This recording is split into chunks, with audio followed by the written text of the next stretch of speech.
400 पार का नारा बीजेपी भूल गई है।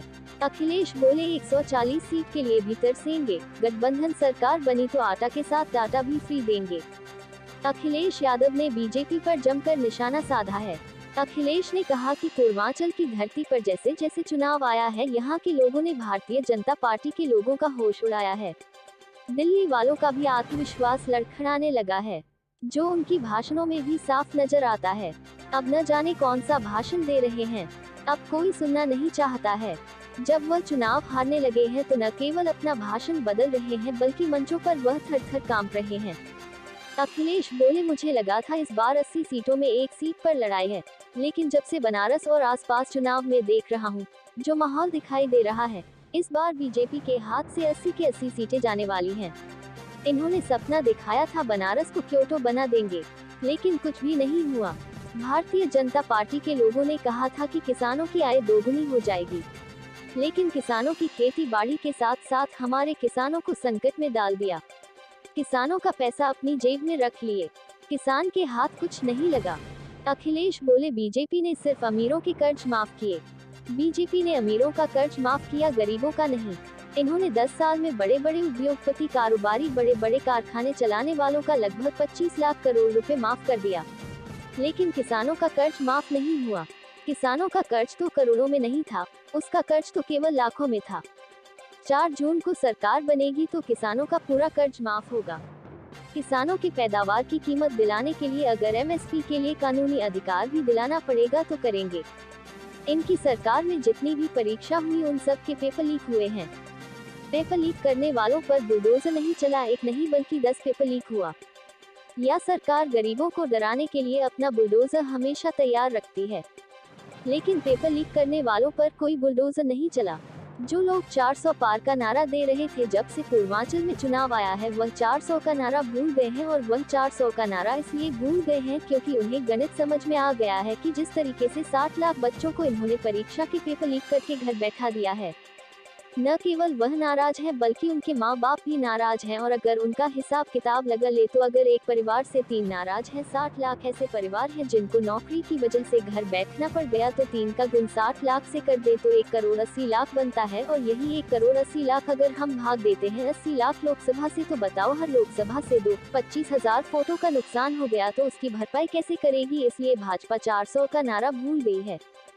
चुनाव अपने हाथ में जनता ने ले लिया है और ये पीडीए परिवार, इंडिया गठबंधन, पीडीए परिवार, इंडिया गठबंधन मिलकर के इस बार 7वें चरण में भारतीय जनता पार्टी का सफाया होगा और उन्हें पूर्वांचल की धरती पर जो घबराहट है, उसी घबराहट की वजह से वो अपना आत्मविश्वास खो रहे हैं। और जिन्होंने आत्मविश्वास खोया है उसी की वजह से उनकी जवान लड़खड़ा रही है, उनका जो कॉन्फिडेंस कम हुआ है उसी की वजह से भाषा और व्यवहार बदल गया है।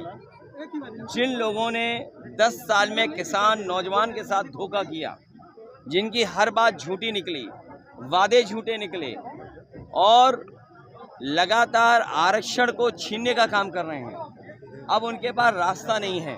यही पूर्वांचल 7वें चरण में जो यहाँ की जनता का गुस्सा 7वें आसमान में है। अभी तक तो मैं कहता था क्योटो लड़ाई में है, लेकिन अब सुनने में आ रहा है प्रधान सांसद क्योटो भी हार रहे हैं और उनको हराने के लिए उनके अपने लोग ही पराये होते जा रहे हैं।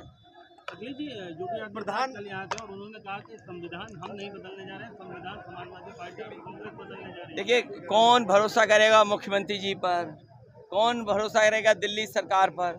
इन्होंने फौज की नौकरी 4 साल की कर दी, किसी को पता था। नोटबंदी कर दी, किसी को पता था। तमाम नौकरियां आउटसोर्स में कर दी, किसी को पता था। एयरपोर्ट बेच देंगे, किसी को पता था। बंदरगाह बेच देंगे, किसी को पता था। LIC बेच देंगे, किसी को पता था।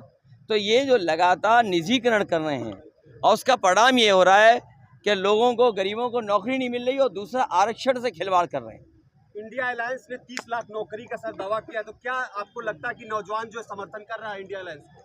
देखिए, न केवल 30 लाख जो सरकारी नौकरियां खाली हैं वो तो भरी जाएंगी, उसके साथ साथ फ़ौज की नौकरियां जो कम की हैं, पहले लाखों में भर्ती होती थी, आज हज़ारों में हो गई है, उसको भी कम कर करके इन्होंने नौजवानों को धोखा दिया है।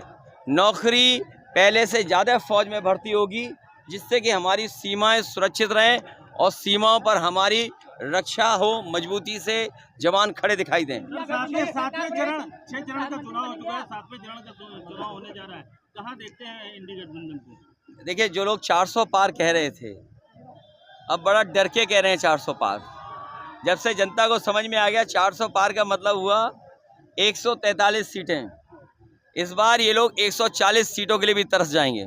सर, चंदौली लोकसभा किसानों और नौजवानों का जो क्षेत्र रहा, तो यहाँ पर अग्निवीर का भी बहुत सारे नौजवान हैं, इसको लेकर क्या कहेंगे? मैंने आपसे पहले ही कहा, कर्ज माफ होगा, नौकरी मिलेगी, अग्निवीर व्यवस्था हमेशा के लिए खत्म होगी। सरकार बनेगी तो क्या प्रधानमंत्री के दावेदार आप भी हैं? सवाल चेहरे का नहीं है, सवाल है दिल और दिमाग अच्छा हो, दिल बड़ा हो, आज की चीज़ों को समझता हो, परिस्थितियों को जानता हो, जिस तरीके से दुनिया में बदलाव आ रहा है उस बदलाव पर नज़र हो, तो दिल और दिमाग वाला अच्छा चाहिए, चेहरे वाला नहीं। जिसका दिल बड़ा हो और दिमाग अच्छा हो वो प्रधानमंत्री हो, वो नहीं जो रंग बदल बदल के आते हों। कोई बात नहीं। क्या राहुल गांधी को प्रधानमंत्री देखना चाहेंगे आप? देखिए, प्रधानमंत्री, मैंने आपसे क्या कहा, सवाल चेहरे का नहीं है, सवाल है कि किसका दिल और दिमाग अच्छा है। सब्सक्राइब कीजिए हमारे चैनल को और बेल आइकॉन को दबाइए हमारी लेटेस्ट वीडियो सबसे पहले देखने के लिए।